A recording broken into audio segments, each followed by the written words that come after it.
What's up? What's up? It's AFALOZ in a daily. Today, I want to talk about. That's Kuma. Kuma's outside barking. I don't want to talk about Kuma. He, I think he just heard the baby yell a little bit or cry, because I just heard the baby cry, and he probably wants to come in. And that's his way of saying he wants to come in now. But I literally just let him out, and I was watching him while I was making my coffee, and he didn't even pee or poo. So I think he just got scared because he heard the baby. But anyway, today I don't want to talk about the dog. I want to talk about potentiality, and the weight of potentiality, and how that's hot.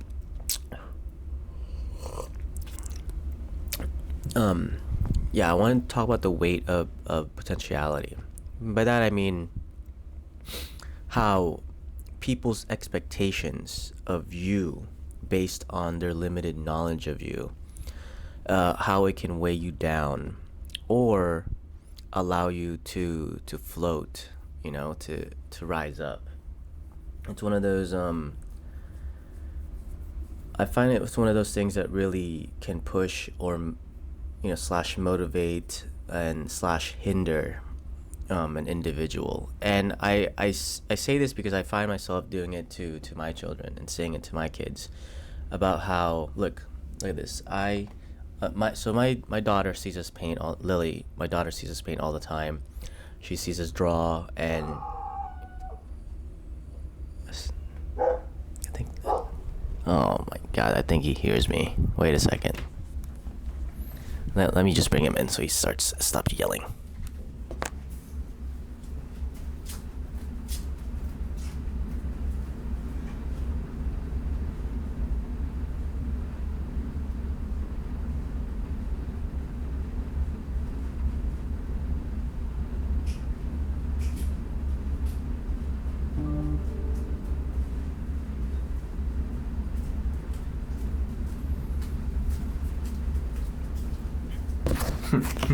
All right, running out of time now. My daughter Lily, she sees us doing all these like painting and stuff, and one of the presents for my birthday, she made me this. So this is me as the Mona Lisa. I love it. This is the painting that I look at, that I stare at when I'm working. It's like right next to me, and I see so much talent and style and like this capacity to evolve further than me. Like she could be a classical master. Eventually she could do hyper realistic paintings and drawings, and I see all that. I see her ability to be able to do that. And I tell her that. I let her know, and I try to encourage her. But then at a certain point I also notice that my encouragement can also be a huge weight on her. It could be a huge like expectation that if it's not as good as before, is my dad gonna love it, or the people that see it, are they gonna like it? And I say this because she did this.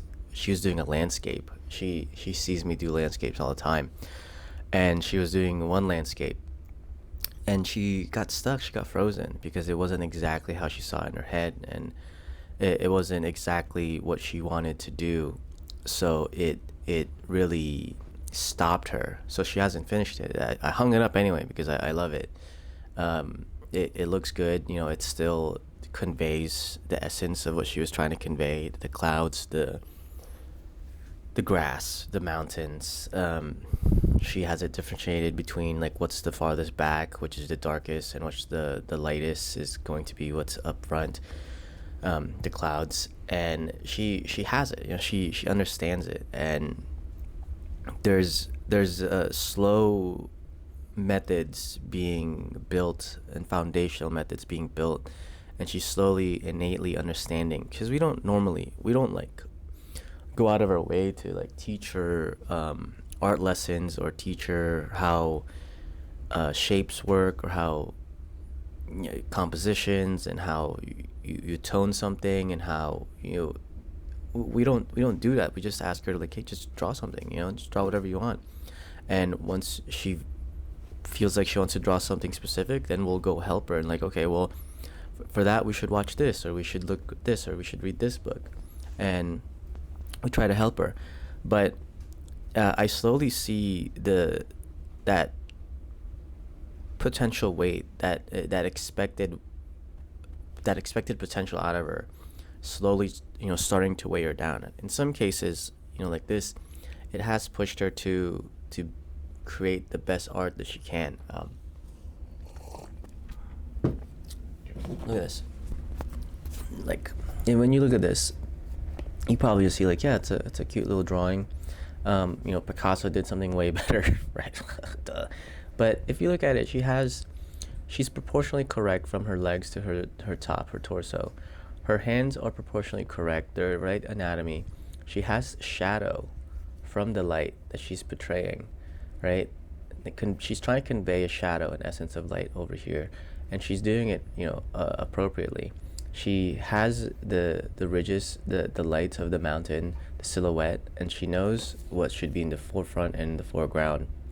And she understands, like, that she doesn't need the full form to get the shape or the essence of whatever she's trying to convey: the castle, the trees, the mountains, the ridges, this individual. She's getting the general outline and the general compositions of creating an art piece, and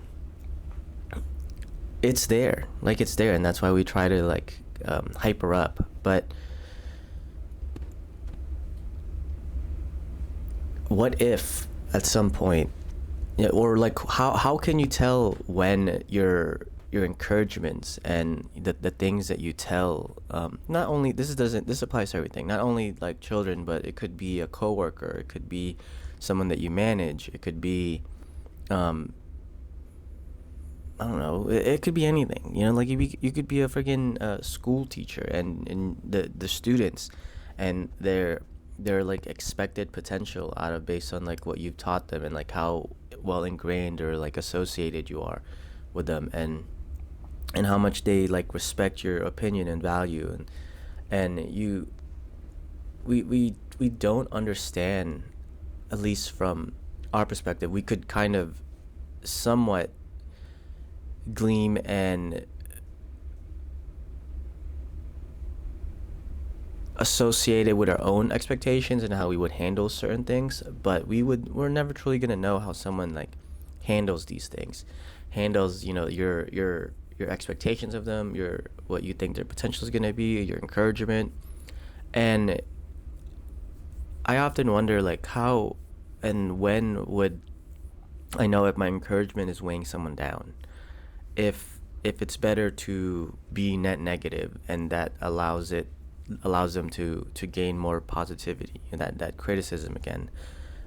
When does praise outweigh criticism? When does criticism outweigh praise?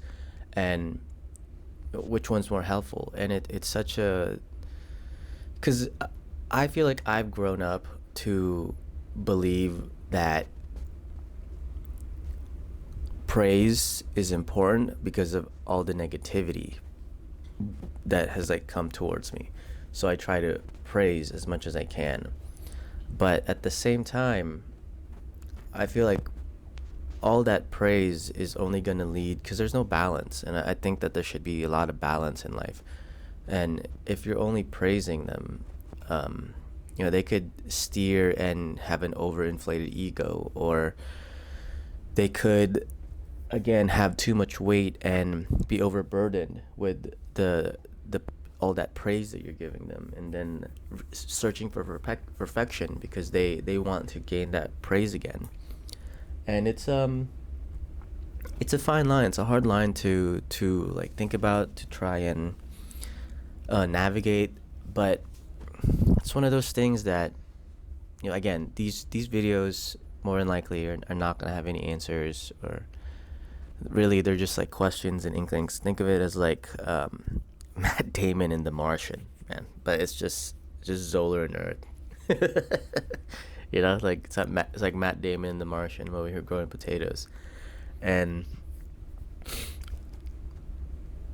trying to figure out how to properly, cultivate these children and how to properly raise them, and also how to properly raise myself, because I'm learning what it means to raise a child, but I'm learning what it means to be an adult and become an adult and to become myself.